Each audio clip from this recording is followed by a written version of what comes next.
भारत के वैज्ञानिक एक के बाद एक नई तकनीक, नए नए हथियार और नए नए एयरक्राफ्ट बनाने में लगे हुए हैं।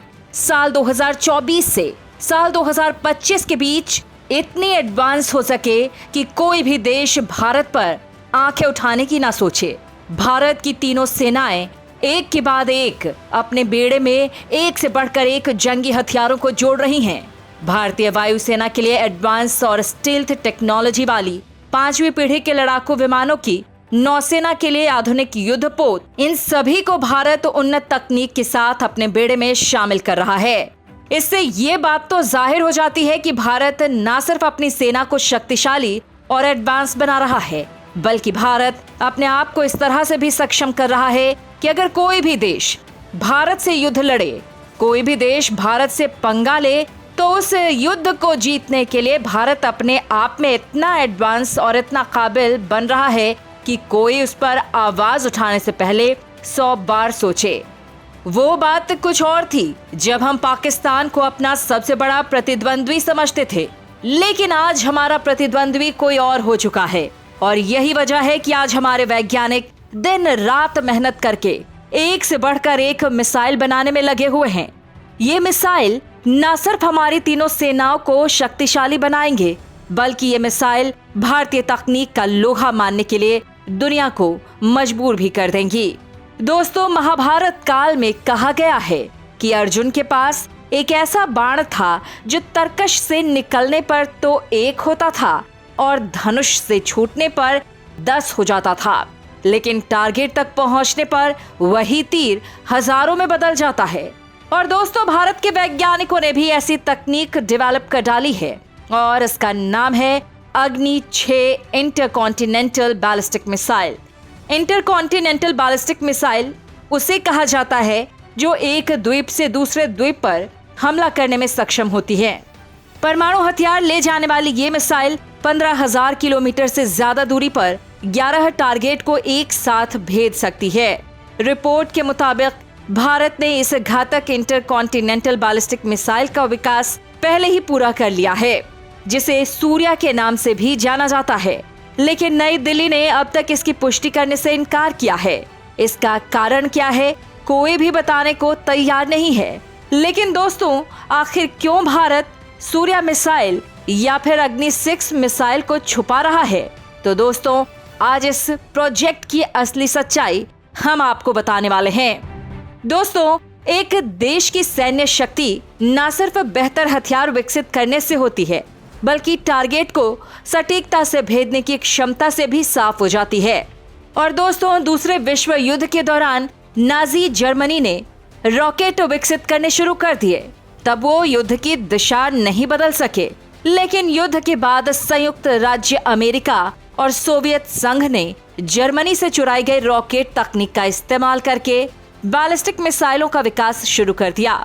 मिसाइलों में बॉम्बर्स जेट्स की तुलना में हाई स्पीड और अधिक सटीकता और कम लागत की खासियत थी। बाद में दूसरे देशों में बढ़त बनाने के लिए अपने जखीरे में शक्तिशाली मिसाइलों को शामिल करने की होड़ लग गई और ये सब उनके बीच शीत युद्ध का कारण बना, जो बाद में और भी तेज हो गया।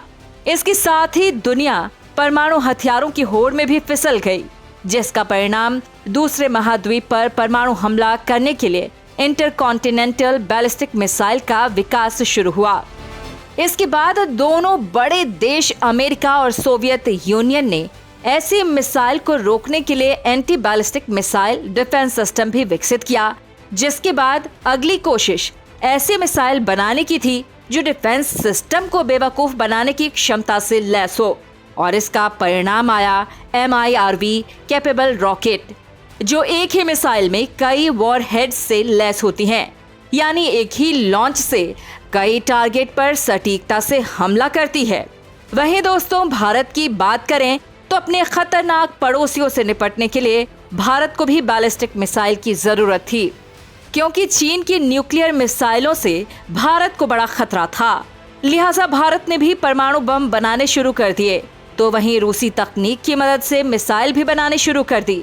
लेकिन रूसी R-36 पर आधारित देश की पहली मिसाइल एक जबरदस्त फेलियर साबित हुई, क्योंकि उस समय मिसाइल निर्माण के लिए जरूरी तकनीक और एक्सपीरियंस मौजूद नहीं था। तब प्रधानमंत्री इंदिरा गांधी ने महसूस किया कि अगर भारत के मिसाइल सपनों को पूरा करना है तो इस क्षेत्र में महत्वपूर्ण बदलाव की जरूरत है। इंदिरा गांधी की इच्छा थी कि इसरो ने रॉकेट क्षेत्र में जो मुकाम हासिल किया है वो रक्षा के क्षेत्र में भी हासिल किए जाए। इसके लिए प्रधानमंत्री ने प्रोजेक्ट के लिए तकनीकी ज्ञान और अच्छे नेतृत्व वाले वैज्ञानिकों को चुना। इसके बाद डॉक्टर एपीजे अब्दुल कलाम ने इस प्रोजेक्ट की कमान संभाली। इस प्रोजेक्ट के मुख्य उद्देश्यों में से एक प्रोजेक्ट था अग्नि मिसाइल का विकास। कलाम और उनकी टीम ने अग्नि मिसाइल का विकास किया और समय समय पर अग्नि को एक बेहतर इंटरकॉन्टिनेंटल बैलिस्टिक मिसाइल में बदलने का टारगेट रखा। अगले 2 दशकों में भारत ने अग्नि के अलग अलग वेरिएंट को हासिल कर लिया। अग्नि 1 एक मध्यम दूरी की मिसाइल है जिसकी रेंज सिर्फ 1000 किलोमीटर थी, लेकिन अग्नि 5 तक ये 8000 किलोमीटर की क्षमता वाली एक बेहतर इंटरकॉन्टिनेंटल बैलिस्टिक मिसाइल बन गई है। इसके बाद डीआरडीओ ने अग्नि 6 सुपर आईसीबीएम का डिजाइन पूरा कर लिया है, लेकिन इसको कभी भी दुनिया के सामने नहीं रखा। माना जाता है कि कम से कम 20 मीटर लंबी और 1 मीटर से ज्यादा चौड़ी इस बड़ी मिसाइल की रेंज 12,000 किलोमीटर से लेकर 15,000 किलोमीटर है। मतलब ये कि भारत की सबसे लंबी दूरी तक मार करने वाली स्ट्रैटेजिक मिसाइल है, जिसकी मारक क्षमता में पूरी अर्थ आ जाती है। अगर भारत के अलग अलग हिस्सों से फायर किया जाए तो ये दुनिया के किसी भी हिस्से को तबाह कर सकती है। ये मिसाइल एक बार में 9 से 12 लक्ष्य को भेज सकती है, यानी 9 से 12 परमाणु बम एक साथ ले जा सकती है, क्योंकि ये MIRV मतलब multiple independently target re entry vehicle है। बड़ी बात यह है कि इसकी गति 29 मैक है, मतलब यह मिसाइल धरती के किसी भी कोने में ज्यादा से ज्यादा 30 से 40 मिनट तक भी पहुंच सकती है। ये अलग अलग स्थानों को तबाह करने के लिए 750 किलो टन विस्फोटक क्षमता के 11 परमाणु हथियार ले जाने में सक्षम है। मतलब दोस्तों, अमेरिका ने हिरोशिमा पर जो लिटिल बॉय गिराया था उसकी परमाणु ऊर्जा से 50 गुना ज्यादा क्षमता वाले विस्फोटक ये अग्नि 6 लेकर जा सकती है। ये missile anti ballistic missile defence system को चकमा देने और अपने टारगेट को सटीकता से भेदने की क्षमता रखती है। बड़े रेंज के अलावा ये मिसाइल तेजी से तैनाती के लिए भी जानी जाती है। बड़ी बात तो ये है कि अग्नि 6 को पनडुब्बियों से दागा जा सकता है। साथ ही इसकी तैनाती के लिए देश के सीमावर्ती इलाकों में मिसाइल साइलो बनाए जा रहे हैं। हालांकि दोस्तों, इस मिसाइल के बारे में भारत सरकार ने कभी भी आधिकारिक रूप से कोई घोषणा नहीं की, लेकिन विश्व के रक्षा विशेषज्ञों का कहना है कि ये मिसाइल बनकर तैयार हो चुकी है और भारत इसे बस इस कारण से डिक्लेयर नहीं कर रहा है क्योंकि इसकी रेंज दुनिया के हर कोने तक है।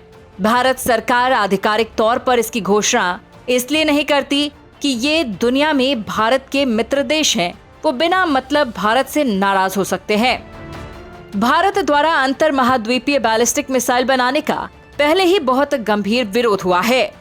दुनिया के देश कह रहे हैं कि 8000 किलोमीटर की मारक क्षमता वाली अग्नि 5 मिसाइल भारत के पास के दुश्मनों का मुकाबला करने में काफी है, तो वहीं अग्नि 6 अपनी रेंज के कारण पश्चिमी यूरोप और यहाँ तक कि ऑस्ट्रेलिया पर भी हमला करने की ताकत रखती है।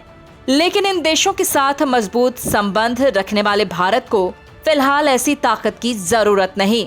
हालांकि दोस्तों, इतिहास हमें यही सिखाता है कि दुश्मन हमेशा दुश्मन नहीं रह सकता और दोस्त भी हमेशा दोस्त नहीं रहता है, लिहाजा इसकी तैनाती जरूरी है।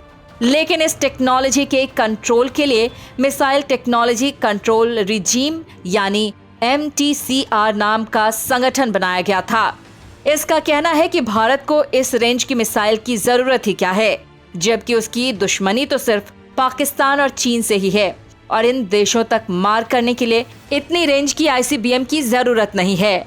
दोस्तों, CTBT में प्रावधान था कि संयुक्त राष्ट्र की सुरक्षा परिषद के अस्थायी सदस्यों जैसे अमेरिका, चीन, फ्रांस, इंग्लैंड और रूस को छोड़कर ये टेक्नोलॉजी किसी और देश के पास नहीं होनी चाहिए और ना विकसित होने देनी चाहिए। संयुक्त राष्ट्र संघ की सुरक्षा परिषद के 5 स्थायी सदस्य के बाद भारत अकेला देश है जिसके पास ये मिसाइल है, लेकिन अब ऐसा अनुमान है कि चीन ने ये टेक्नोलॉजी उत्तर कोरिया को भी दे दी है, जो दुनिया के लिए खतरा बन चुका है। दोस्तों, आपका इस मामले में क्या कहना है? अपने विचार कमेंट बॉक्स में अवश्य बताएं।